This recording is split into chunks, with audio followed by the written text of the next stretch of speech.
화가 났을 때 차분하게 대응하세요. 이 말 어디서 많이 들어본 적 있지 않나요? 그런데 여러분은 이 말에 진짜 공감이 되시긴 합니까? 사실 강의를 하는 저희들도 조금 민망할 때가 있어요. 아니 이런 말 누가 못합니까? 누구나 할 수 있는 말이잖아요. 문제는 정작 내가 그 상황에 놓였을 때 그게 말처럼 안 된다는 겁니다. 지금 설명하는 상황도 마찬가지입니다. 어떤 직원이 아침에 자기 담당이라서 청소를 했는데 조금 있다가 담당자가 와가지고 왜 청소 안 했냐고 따졌습니다. 알고 보니까 청소 끝난 뒤에 다른 작업 때문에 먼지가 다시 생긴 거였어요. 그래서 상급자한테 이야기해야 되는데 억울하고 화가 나는데 아무 말도 못했습니다. 가슴이 터질 것만 같았어요. 차분하게 설명하자 머리로는 아는데 흥분이 되니까 설명을 못했습니다. 그래서 오늘은 이 이야기를 나눠보려고 합니다. 억울한 상황에서 감정에 휘둘리지 않고 차분하게 말하려면 무엇이 필요한가? 그걸 가능하게 만드는 3가지 전제 조건을 지금부터 이야기해 보겠습니다. 출발하겠습니다. 말 한마디에 뒤집힌 하루라고 하죠. 아침에 일찍 출근했는데 이런 이제 표현이 그렇지만 꼴을 보면 하루 자체가 힘듭니다. 뭐 일주일 자체가 힘들 수도 있고요. 그렇기 때문에 이럴 때는 어떻게 해야 될까? 질문 한번 드려보세요. 첫 번째, 1번 이제 그런 이야기를 들었을 때 차분하게 설명하고 문제를 해결하려고 이제 방법을 찾아본다. 2번, 그 자리에서 감정이 격해지기 전에 잠시 자리를 피하고 다음날 동료에게 톡으로 억울했다고 말한다. 3번, 그 사람도 나한테 한마디 했으니까 나도 똑같이 한마디 알려준다. 몇 번이요? 1번이요. 3번이 정답이네. 바로 딱 직설적으로. 네. 그런 방법도 있습니다. 이런 방법 표현이 이제 직설적인 표현이라고 하고, 갈등을 해결할 때 좀 이제 공격적으로 이제 딱 갈등을 해결하려고 하는 분들이 계신데, 이거의 장점은 뭘까요? 빠르게 해결. 맞아요. 순간적으로 딱 제압을 할 수 있습니다. 이게 첫 번째 장점입니다. 근데 사실 또 아쉬운 부분이 있죠. 이게 오래 가질 않아요.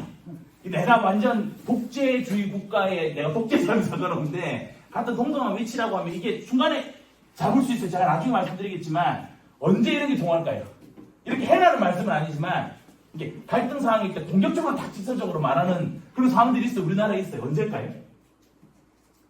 이런 직장인들끼리 잘 안 해요. 왜냐하면 체면도 있고 하니까 직접적으로 세게 안 합니다. 근데 실제로 가끔씩 일어나는 운전하다가 큰 사고 말고요. 어떤 사고요? 접촉사고. 접촉사고라면 우리나라에서는 뭐 크면 이긴다 합니까? 목소리 크면 이긴다죠. 막 나봐라 막 이러면서 이제 그래서 들어오면 깜빡이를 켜야지 이러면서. 근데 사실 알고 보면 판결하는 거는 목소리 큰 사람이 이기나요? 누구? 보험사가 해주고 CCTV가 증거가 해주는 거거든요. 그래서 초반에 이렇게 기세를 잡을 수는 있지만 나중에 또 이게 문제가 다르게 풀릴 수도 있습니다. 그래서 요거보다 제가 드리고 싶은 말씀은 1번이에요. 2번도 맞는 말인 것 같거든요. 일단은 피하고 나중에 이야기를 하자. 요거는 이제 회피하는 건데 이것도 하나의 방법일 수 있어요. 첫 번째 좋은 거. 안 싸울 수 있으니까 좋습니다.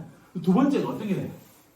진작 이야기하지. 뭐 이런 식으로 이제 왜 적극적으로 행동을 안 했냐라고 오히려 또 화살을 맞을 수 있습니다. 그러니까 차분하게 설명하는 게 참 중요한데 솔직히 요 자리에 서가지고 차분하게 설명해라는 말 누가 못합니까? 우리 선생님들이 강의를 하셔도 이런 상황일 때는 차분하게 흥분하지 말고 설명하세요. 다 이렇게 이야기하죠. 그러면 차분하게 설명하기 위해서 어떻게 우리가 전제를 알아야 되냐면 차분하게 설명해 주려면 3가지가 저는 필요하다고 생각합니다. 일단은 첫 번째, 내 감정을 스스로 인식하고 조절할 수 있어야 돼요. 이게 저는 개인적으로 제일 중요합니다. 쉽게 말씀드리자면 내가 지금 화가 나 있고 상당히 억울하다고 하는 상태를 스스로 알아야 돼요. 왜 스스로 알아야 될까요? 맞아, 이거 진짜 화날만 하지.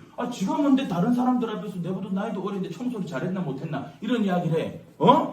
이제 스스로 물어보는 거예요. 그래, 이건 진짜 화가 날 만해. 짜증나. 라고 생각을 스스로 이제 마음에 인식을 하게 되면 어떤 걸 안 하게 될까요? 자, 여기 적어놨는데 급발진 안 해요. 이게 어떤 느낌인지 아시죠? 그냥 어떤 사람이 공격을 딱 했습니다. 말로 공격했으면 감정적으로 너무 기분 나쁘면 그대로 감정적으로 뭐라고 했어? 막 이렇게 받아칩니다. 급발진을 하게 되죠.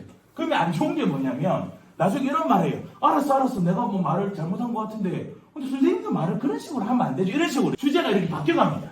내가 화내고 급발진한 거에 대해서 문제 제기를 해요.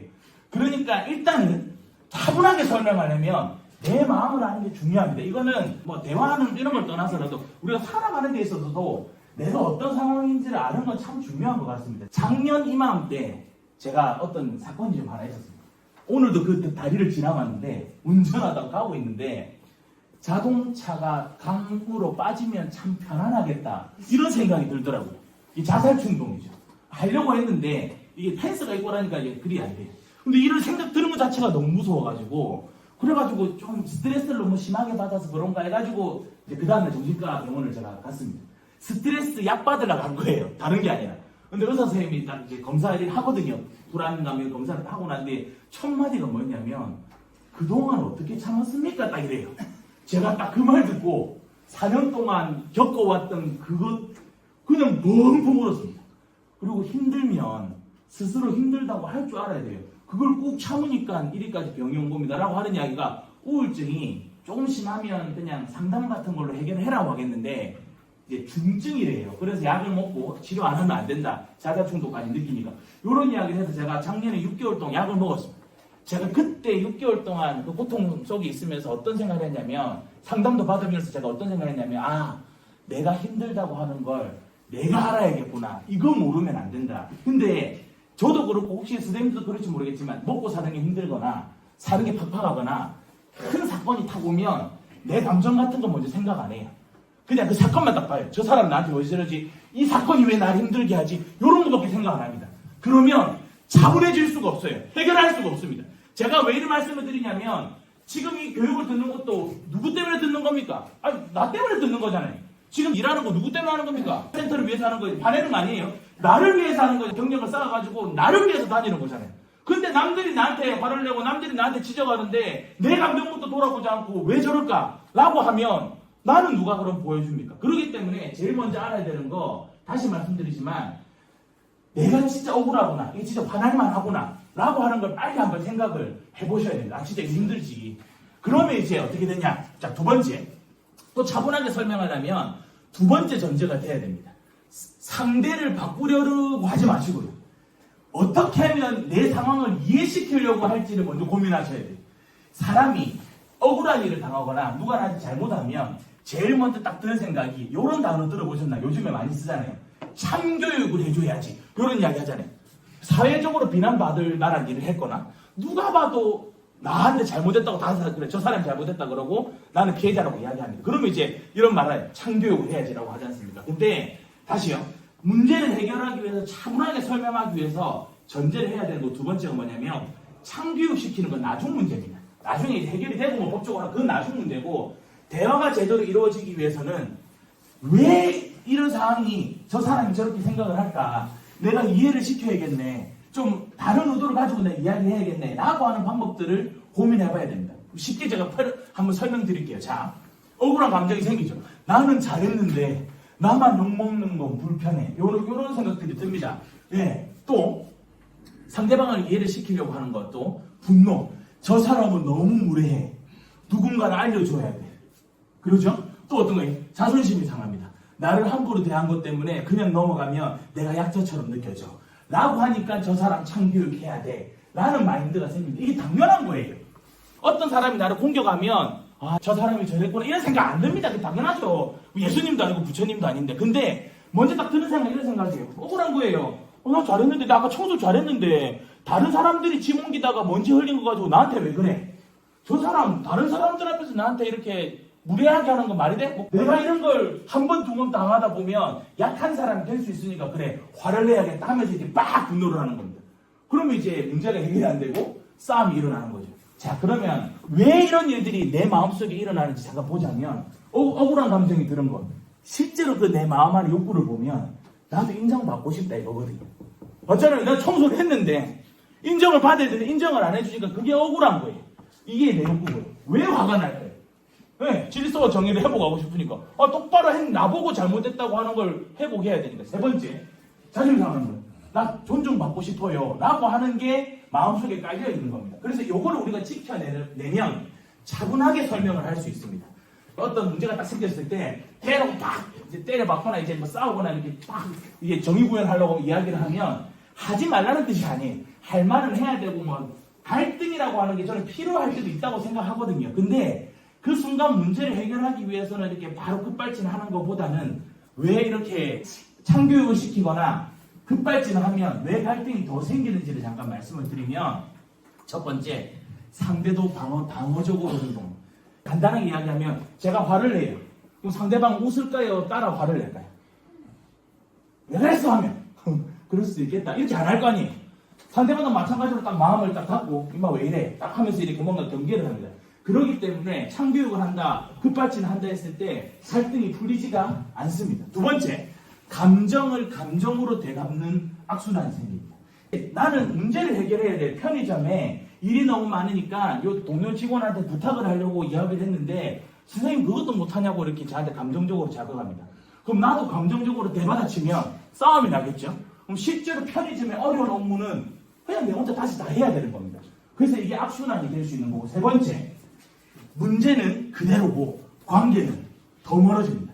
문제 해결은 안 되고 사람과의 관계 자체는 더 멀어질 수가 있습니다. 그렇기 때문에 절대 화내지 마시고 어떻게 그럼 표현을 해야 되는지를 이제 말씀을 드리겠습니다. 이런 그림을 저는 가지고 와서 한번 설명을 한번 드려보고 싶은데, 상대를 이해를 시키려면 어떻게 해야 되나? 첫 번째가 중요합니다. 일단 제일 먼저 해야 되는 공감과 감정 조절. 그림을 제가 비유로 한번 드려볼 건데, 우리가 강을 여기서 여기까지 건너가려고 하면 다리가 없어요. 그럼 뭐부터 해봐야 돼요? 내가 그냥 이렇게 신발 벗고 건너갈 수 있는지, 돌아가야 되는지, 다리를 놔야 되는지, 이런 걸 고민을 해봐야 되잖아요. 그래서 실제로 감정 조절과 공감을 먼저 하는 거는 실제로 물살이 센 강 앞에서 잠시 멈추는 겁니다. 어떤 이야기를 들었을 때 잠깐 멈춰 생각하는 거예요. 그래, 이거 내가 화가 날 수 있지. 이거 내가 억울한 거야. 저 사람 입장도 그런 것 같은데, 이거를 일단 한번 계산 한번 해보는 겁니다. 요거 자체가 안 되면 일단 어려워집니다. 그럼 두 번째, 어떤 걸 해야 되냐? 내가 건너갔을 때 이 땅은 괜찮은가 한번 생각해 봐야죠. 다시 이야기하면 내가 이렇게 화를 냈을 때 저 사람이 괜찮을까? 내가 입 다물고 이렇게 넘어갔을 때 나중에 저 사람과의 관계가 괜찮아질까? 이런 거 한번 생각해 보는 겁니다. 그러면 이것저것 다 하고 난 뒤에는 어떻게 해요? 내 입장을 부드럽게 전달하기 위해서 어떻게 해야 될까요? 튼튼하고 단전한 다리를 이제 놓는 연습을 합니다. 이 튼튼한 다리 놓는 걸 오늘 이제 수업을 할 겁니다. 표현하는 방법들. 세 번째, 내가 차분하게 말하려고 하면 전제 조건 세 번째가 뭐냐면 내가 말할 권리가 있다는 자기 확신이 있으셔야 돼요. 이게 정말 중요합니다. 이런 말 해도 되나? 내가 이런 말 했다고 오해받는 거 아닐까? 차분하게 말하고 싶어도 목소리가 떨려가지고 충분히 이야기할 수 있지만 말을 못하는 경우들이 있습니다. 다시 말씀드리지만 내가 있고 편의점도 있는 겁니다. 내가 있고 국수 식당도 있는 거고, 내가 있고 내 아들도 있고 내 남편 아내도 있고 내 가족들이 있는 겁니다. 내가 내 스스로를 나는 별로 이렇게 말할 자격이 없어. 내가 별로 능력도 없는데 이런 말 했다가 문제 생기면 어떡하지라고 생각을 하기 시작하면 차분하게 말 못합니다. 그리고 어떻게 돼요? 겉으로 그런 사람들 표정을 보면 편해 보여요? 엄청 불안해 보입니까? 불안해 보이지 않아요? 이야기를 하려고 하면 손 떨고 목소리 떨리고 하지 않습니까? 화가 나거나 흥분한 사람들 보시면 목소리 떨리고 이렇게 얼굴이 붉어지고 하지 않습니까? 왜 그럴까요? 우리 사람이 위협이라고 하는 걸 느끼면, 인간은 본능적으로 위협이라고 하는 걸 느끼면 뇌에서 어떤 반응을 할까요? 이제 보호를 해야겠다는 생각을 하죠. 그럼 자율신경계가 이렇게 활성화가 됩니다. 자율신경계가 활성화가 되면 어떤 게 심해질까요? 심장박동이 빨라집니다. 얼굴이 빨개지고요. 또 귀도 빨개져요. 그래서 화나거나 흥분한 사람들 보면 뭐가 빨개져요? 니 빨개졌네 이러잖아요. 그게 이제 화가 나면 자율신경계가 확 올라가니까, 그리고 이제 몸에 긴장이 되니까 목 근육도 긴장이 되죠. 그러니까 말할 때 떨리는 거예요. 이게 차분하게 설명을 해서 이렇게 이야기해야 되는데, 내가 이런 말 해도 되나? 난 능력이 없는데, 이런 자격이 없는데, 이런 생각하면 이미 흥분이 되고 하니까 이제 목소리도 떨리고 합니다. 그러면 나도 나지만 상대방은 뭐라고 느낄 거예요? 상대방이 이제 어떻게 느끼냐? 실제 나의 상태. 이게 겉으로 보이는 이 비언어적인 이 표정이나 행동들이 왜 중요한지 잠깐 말씀드리겠습니다. 실제로 이제 내가 어떤 비난을 받았어요. 청소를 하는데, 편의점에서 일하는데 손님한테 누구한테 너 이렇게 하면 안 됩니다. 당신 이렇게 하면 문제가 생깁니다. 라고 하는 비난을 받았어요. 그러면 겉으로 어떤 모습이 보입니까? 목소리가 떨리죠. 말을 더듬고요. 얼굴이 붉어집니다. 그러면 이제 중요한 건 상대가 어떻게 보일까요? 차분하게 말하려면 차분한 모습으로 보여야 되잖아요. 근데 내가 목소리 떨고 얼굴이 붉어지고 하면 상대는 뭐라고 생각할까요? 긁혔네. 어떤 표현인지 아시죠? 아, 진짜 전반적으로 화가 났네 좀. 긁혔네. 기분이 안 좋은 것 같다. 이렇게 생각하니까 이제 내가 말할 수 있는 말들이 잘 전달 자체는 안 됩니다. 근데 반대로 내가 어떤 이야기를 딱 들었을 때 차분하게 생각하는 그런 어떤 자세를 취합니다. 예를 들어서 좀 안 좋은 공격적인 이야기를 들었어요. 근데 내가 확 흥분하는 게 아니라 그래요? 한번 생각하는 이런 액션들이 있잖아요. 뭐 친절하게 말하려고 한다거나 단어를 좀 고르려고 생각한다거나 한숨 쉬는 게 에이 이게 아니라 그래요? 요런 것들 요런 액션들을 딱 상대방이 보면 어떻게 생각할까요? 내가 아까 좀 말을 좀 잘못했나? 내가 말한 게 좀 잘못 전달이 됐나? 기분 나쁜가? 요런 식으로 판단을 할 수 있습니다. 그렇기 때문에 차분하게 설명할 때 제일 중요한 거 내 마음 상태를 알아야 되고 내가 화날 수도 있고 내 감정이 이럴 수도 있다라고 인정해야 되고 이제 이런 부분 결국 차분하게 설명하기 위해서는 첫째, 내 감정을 먼저 정확히 들여다보는 것. 두 번째, 상대방을 이기려고 참교육하려는 것이 아니라 이해를 시키는 방법을 찾는 것. 그리고 마지막으로 나는 충분히 말할 자격이 있다는 걸 잊지 않는 것. 이 세 가지를 기억한다면 억울한 상황에서도 감정에 끌려가지 않고 말을 해야 할 때 제대로 말할 수 있을 것입니다. 오늘 영상이 도움되셨다면 구독과 좋아요 함께 눌러주시면 감사하겠습니다. 또 다음에 만나겠습니다. 마우스 닥터 김이었습니다. 감사합니다.